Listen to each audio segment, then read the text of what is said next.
Tippy Timer Damies, Top Cat here and welcome back to the channel. Now I know you Strand Titans are loving the wishful ignorance right now. They're bonkers strong, why wouldn't you? But sometimes it's not all about offense, sometimes you need to hold the line and play the defensive game. This is where the Abeyant leaps come into play. Their perk is called Puppeteer's Control. This improves our Drinker's Lash and spawns additional projectiles. These track down our targets more aggressively, travel further, and suspend stronger.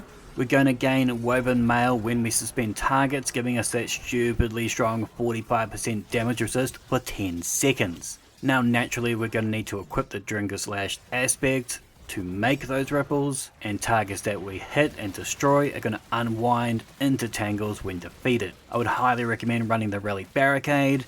That way when our foes are all strung up in those green gimp ropes, we can just peer over and melt their faces off. We've got Threaded Continuity. This is going to upgrade our suspension Unravel and Sever effects. At standard, our suspension lasts for 6 seconds. This is going to push it out to 8. We've got Thread of Mind here, so when we defeat suspended targets, it's going to grant us class ability energy. This returns based on the tier of enemy. Your little red bars are going to give you 10% each, and it goes up, escalating to our yellow bars, giving us 30%. Then with Thread of Wisdom, when we defeat suspended targets, it's going to grant us an Orb of Power, and with Thread of Warding, when we pick up that orb, it's going to give us more Woven Mail. Now this Woven Mail is only going to last for 5 seconds instead of our booty's 10 seconds. This allows us to pop that barricade, string them up in the gimp, melt their faces, push forwards, and extend that damage resist as we charge at them down range.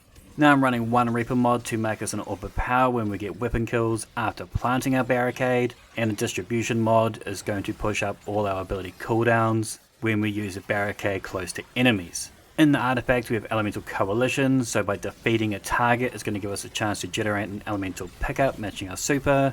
In our case this is a Tangle. Then with Refresh Threads, when we pick up that Tangle, it's going to grant us class ability energy.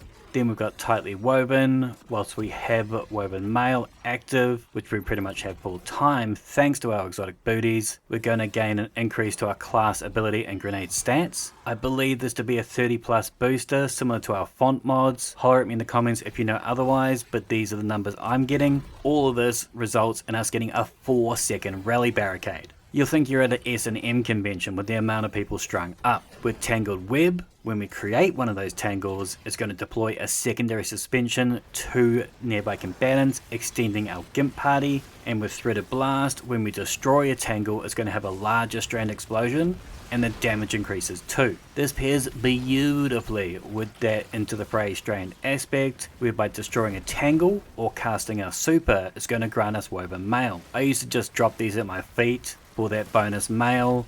Now I'm hipping them down range, causing a big bada boom and running in for that DR. Now I've only got 60 points of melee here, but Into the Fray is going to give us bonus melee regeneration rate whenever we have Woven Mail, so we tend to have these up fairly regularly regardless. Now the Abeyant is going to give us Woven Mail whenever we suspend targets, not just with our barricade, but also our Shackle grenade. And I'm using Bolstering Detonation mod, that way when we do shackle something, it's also going to boost our class ability recharge rate. I tend to use these shackles as a just in case, never as a primary. That's what our barricade's for. But you will still have them fairly regularly thanks to that Tightly Woven mod in the artifact. Now thanks to all our suspension, we've got all those tangles. We've got Elemental Overdrive, whereby picking up an elemental pickup, in our case tangles, it's going to grant our strand weapons a 15% damage bonus for 5 seconds. I've opted to run the Nihilist 2 strand SMG. I did originally start with the Barrow Dyad, however I found the Nihilist just synergized a little bit better with this kit and freed up that exotic slot.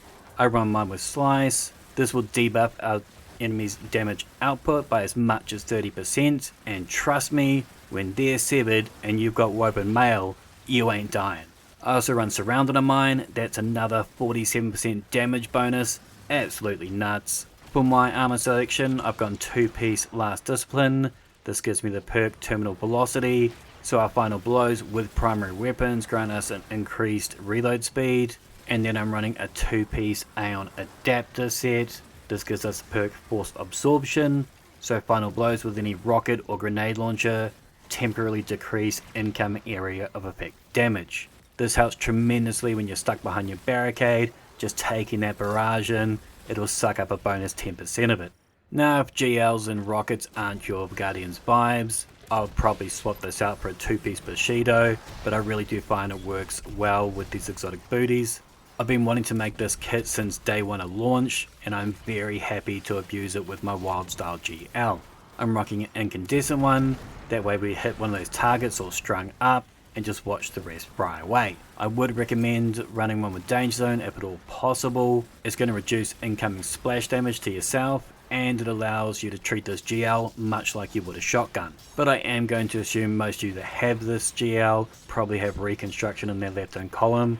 That works perfectly fine with this kit. I've actually got it on this GL as well. I just prefer to running it with Danger, and I chose instead to run it with a solar auto-loading holster. If you don't have this GL, there are still plenty of great alternatives that will work with this kit. Bang on a solar reload mod, and then you just spam away. Now this is going to free up your exotic slot with your heavy slot. There's some top choices here. I'll be looking at the Gallahorn, Eyes of Tomorrow, Dragon's Breath, Parasite.